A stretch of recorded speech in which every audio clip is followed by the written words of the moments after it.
Welcome back to the Passion with Purpose podcast. I'm your host, Nate Chansky.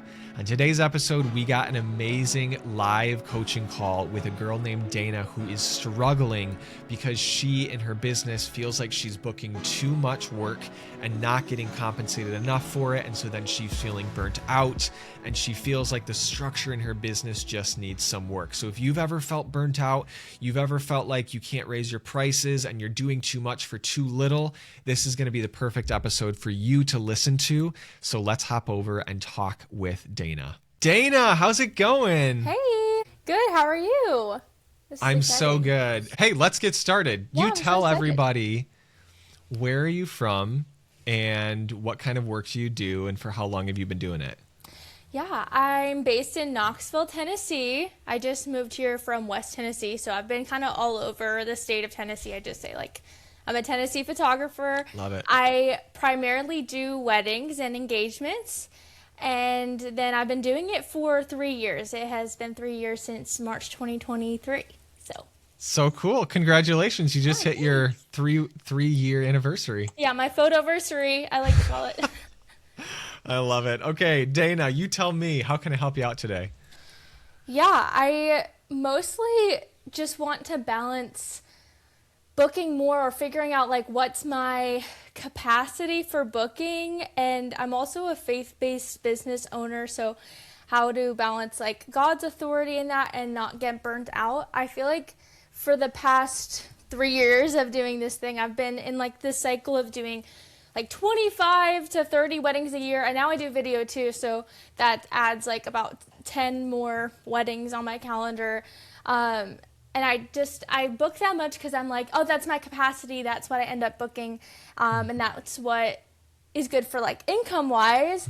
But then every year I feel like I'm just a little bit overextended. I'm a little bit burnt out at the end of it all. And then I want to submit to God's authority in everything I do and give it all to Him. I know all my inquiries come from Him and it's not my own strength. But when I feel like I book that many weddings, I feel like I'm relying on my own strength. I keep creating from exhaustion, which doesn't feel like creating at all, So. Absolutely. No, I totally understand that. So I want to get down to the root of when you say the difference between, or the relationship between submitting to God's authority and feeling burnt out and exhausted. Do you feel like you're saying God is calling me to slow down? Or you're saying, I don't know what God's calling me to do, but I just know that I'm exhausted and I just feel like there's a better way to this. And I know God has the answer. What would you say? Yeah, I feel that second one really rings true. But then I'm also in this tension where I know that if I'm getting good inquiries, I feel really aligned with 25 to 30 couples a year. It's hard to say no. And then the price point that I'm at, I feel like I have to book 25 to 30 in order to make a good income. So, but I just feel kind of stuck because I'm God, you're bringing me all these inquiries and that's so awesome, but I'm only one human. I'm only one person, Well, I'll say this, Dana. I think something that, well, let me go back. Let me step back. I got to ask you more questions because I don't want to start talking until I actually know what we're working with here. Do you feel like there's a specific place that your exhaustion is coming from? If you could pin it down to too many weddings, or would you take less weddings? Why or why not? Or do you wish you could raise your prices? Have you tried? How did it go? Do you not want to do that?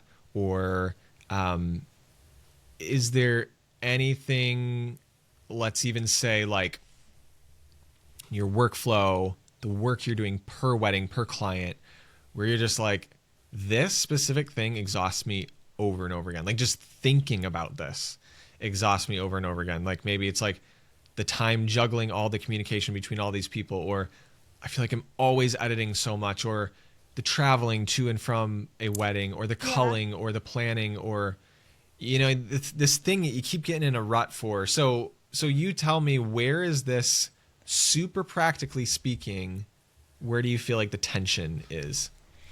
Yeah, I don't want to say it's overbooking, but I think that it might be, especially since I book so many a year, and then a handful of them want video as well. And I love offering both for my couples, and I have like an associate shoot the video portion. But then like the editing ends up being a lot because it ends up being like more like 40 a year between photo and video.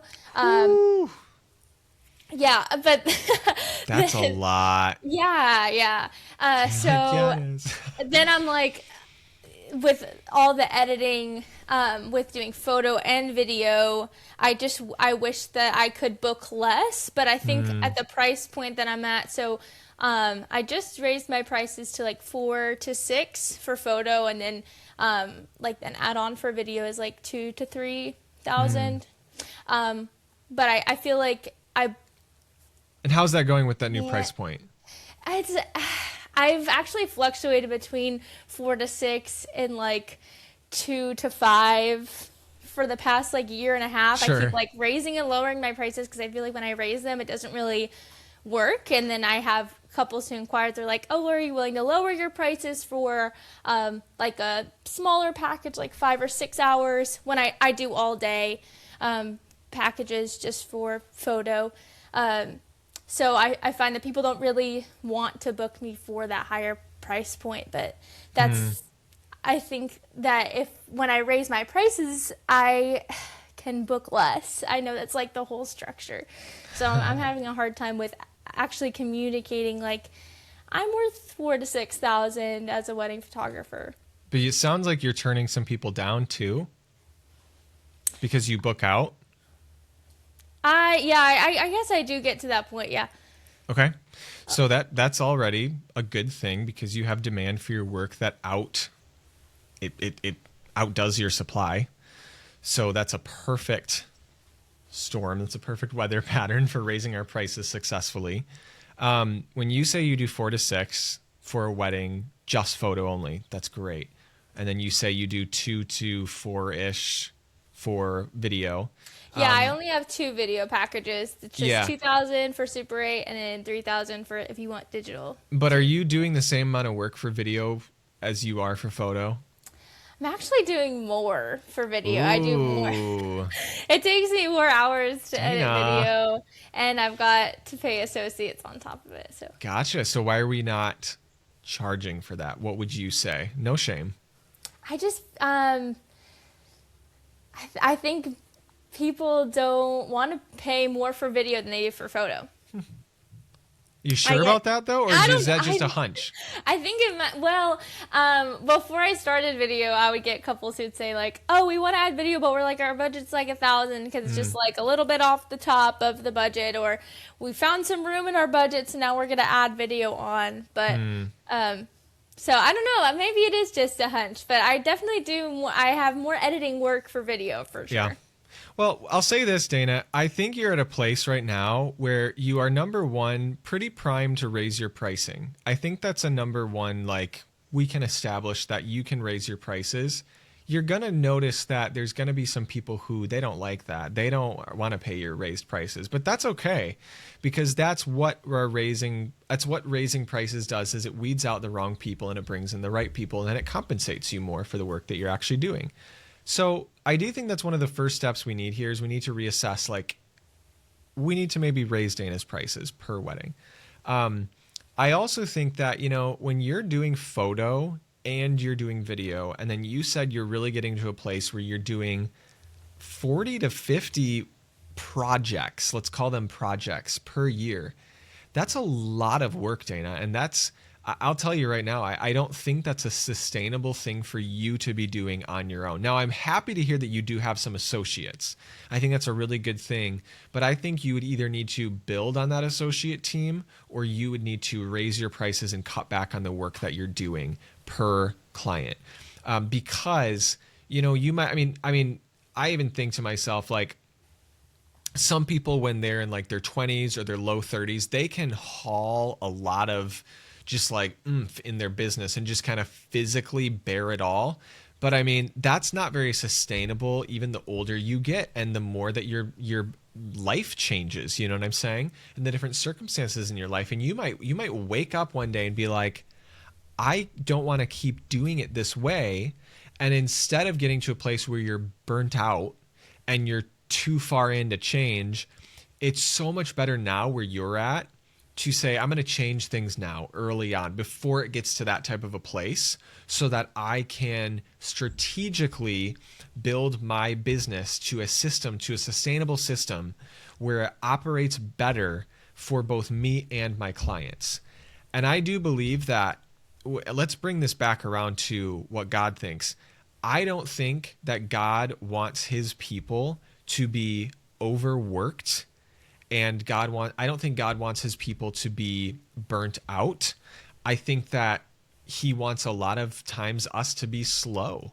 And I think he wants us a lot of times to take rest. I mean, even just you look at the mandate of take a Sabbath rest every week, right? And I mean, I've gone through seasons where I'm doing too much and I'm not really taking a full Sabbath rest per week. And that's not right. You know what I'm saying? Like, I got to take that Sabbath rest, not just for like, because it's a nice thing that God commands us to do, because like my body needs it, my mind needs it. Sure. You know what I mean? And so I do think you want to look at this from the perspective of not just how can I barrel through, make the most amount of money with the most amount of clients, whatever, but how can I be a better steward of this business so that I don't need to take on this many clients and I can still hit the revenue goals that I want to hit, right? And I can't say thus saith the Lord, like this is what the Lord's telling me. I'm not that type of a person at all. Yeah. But I do believe using wisdom that the Bible is given to us. I do believe wisdom says in this type of a case, you should really raise your pricing. If that requires you to find clients who are willing to pay you those prices, so be it. I also think that you should distinguish between, am I taking this client as a photo client or a video client? Because sometimes doing both can be a little bit too much. I mean, some people, they rock it, whatever. But it sounds like from what I'm hearing from you, that it's too much to do a double whammy on every single one and then do that like 45 times a year. I'll tell you right now, Dana, I could not do that. There is no way I could do that. You know what I'm saying? And so to me, what I'm all getting to is I do think there is a time and a place right now in your business where something's got to step back. But at the same time, I think that means you will be stepping forward in a whole different way. Yeah. Do you know what I'm saying by that? Like, 100%. Give me some feedback on that so far. Yeah, I think what your gut says. That when it comes to like God's authority and all, that I'm really like my low prices is really from like a place of fear. Like I'm not going to book enough. So, I think what I'm hearing from you is like, yeah, raise those prices and just see what happens. And if it means that like the Lord puts me in like a slower season, then he's going to provide for me in other ways, you know? And if it means like I scale back video because that's the thing that like really increases my workload, or just like restructuring it, then I definitely feel like, yeah, God's calling me to something different. You just defaulted though to the worst case scenario. Well, I do that. So I want you to default to, because you said, well, God maybe is just pulling back and doesn't want me to do this, or wants me to make less money. Or how about this, Dana? What if God wants you to make more money and he's growing you in this process, and he's like, hey, what we've been doing has been decent, but I'm going to take you to the next level, Dana. Yeah. And I want you to make more money doing less, so that you have more time in your life, so that you have more sustainability, so that you have more time to spend with him, so that you have more time to sow into other people in your life, so that you have more flexibility, so that you're not burnt out, and that you can take care of your body, your temple of the Holy Spirit. And you know what I'm saying? Yeah. And so to me, I believe that yes, absolutely, the Lord can sometimes call us into a season of stepping back and maybe making less money. Absolutely. Like there's nothing bad in that, as long as the Lord is calling you into that, right? Like he's going to work into that just as much as he's going to work in a season of abundance.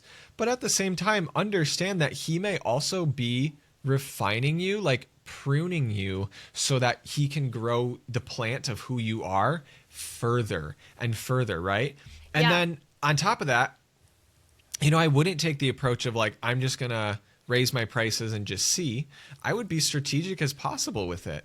And I would raise your prices. And I mean, I would read books on money psychology. I'd read books on sales psychology. I would find different, I mean, even you listen to what I tell you on different things on my podcast or my YouTube about like how to raise your prices. Like, and I definitely do. Exactly. So you are informing yourself actively on how to do things most strategically. So you're building that in with your own free will, your own like personal responsibility, and you're pairing that with faith. And you're saying, God, I'm stewarding this business as best I possibly can, and I'm going to pair that like stewardship in my humanity with God's sovereignty and the faith that I have in God's sovereignty. And you put those things together, and I think that's where you have a beautiful business, no matter what it ends up being, because that is, again, pairing that wisdom of this is my responsibility with God's sovereignty and the faith in his sovereignty. And so to me, that's where we're headed next here is action and faith, not inaction and staying stuck and fear, because I think that's where you've been. And I think that's where you feel that pinch or you feel that scarcity. But I want you to walk in this next season of the opposite of that. And I think you can. Yeah, that sounds so good. I think, I don't mean to like absolve myself of responsibility when I say like see what happens. But I just know that like the way that I've been doing things, and the reason why I asked the question is because I just can't, like, I really feel like serving my clients is like the best thing that I could do, and that's what photography is all about. But I just cannot serve if I'm like running on empty constantly. Bingo. And so I couldn't have said it better myself. Yeah, this has definitely encouraged me. When you raise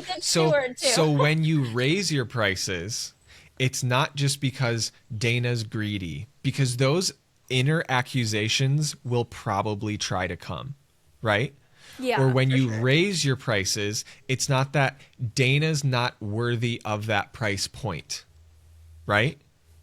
It's no, I am raising my prices because I have faith that the Lord can get me booked at these price points.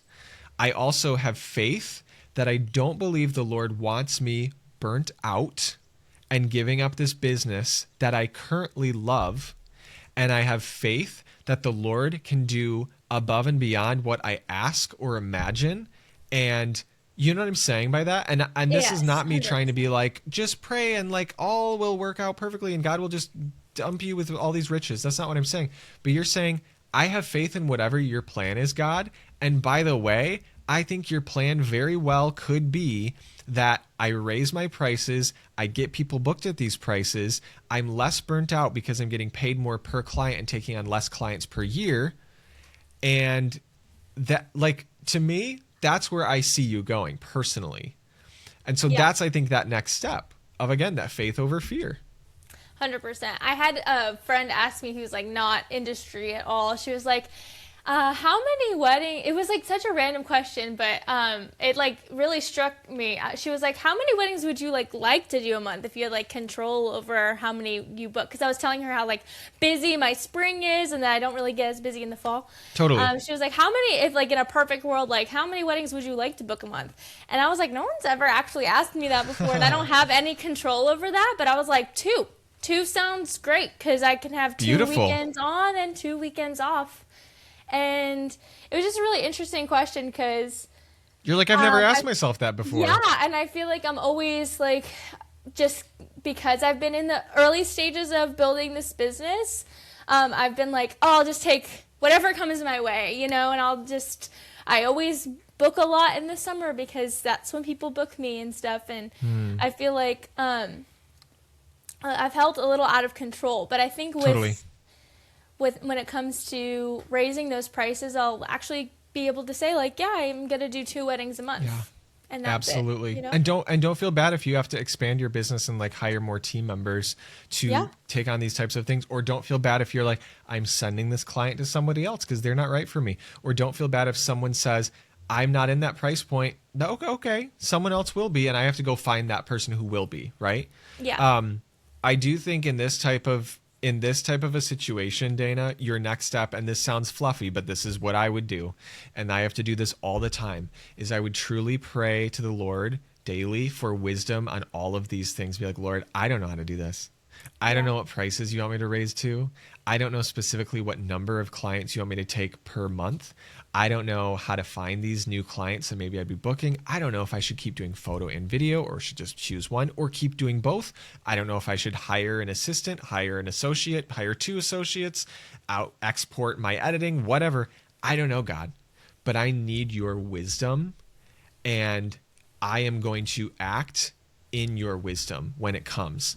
And, pray for circumstances, pray for wise counselors to come to you, pray for confirmations of, oh, God's opening this door, or, hey, God closed the wrong doors. You know what I'm saying? Like, we're constantly praying over these things, because more than any sort of coaching call I could do with you, the Lord can give you that wisdom on a day-to-day, moment-by-moment basis. And I believe it will come. The Bible literally says, like, the God gives freedom. God gives wisdom to those who ask of it. You know what I'm saying? Like, it's a promise. 100%. And so I do believe we have faith in those things, and we expect that wisdom to come. And I do believe it will guide you and direct you. Yeah. Thank you so much. This is so helpful. Yeah, absolutely. Wisdom is definitely number one. It's your next step. Faith over fear, too. Yeah. Dana, tell us where we can find you on social media, where we can find you on your website. Yeah, 100%. My Instagram is Dana Photo Co. and my website's danaphotoco.com. Easy peasy. I love it. Well, Dana, thank you so much for being with us today. And I appreciate you sharing this question. I'm sure it probably felt a little vulnerable. So thank you for your vulnerability. For sure. I think a lot of people will get a lot out of it. Yeah. Thank you so much. I appreciate you answering my question and encouraging me. I definitely have a lot to think through and pray through after this. You got a lot ahead of you, Dana. I'm excited for you. Thank you so much. Absolutely. You have a great rest of your day, okay? Okay. Bye. Thank you.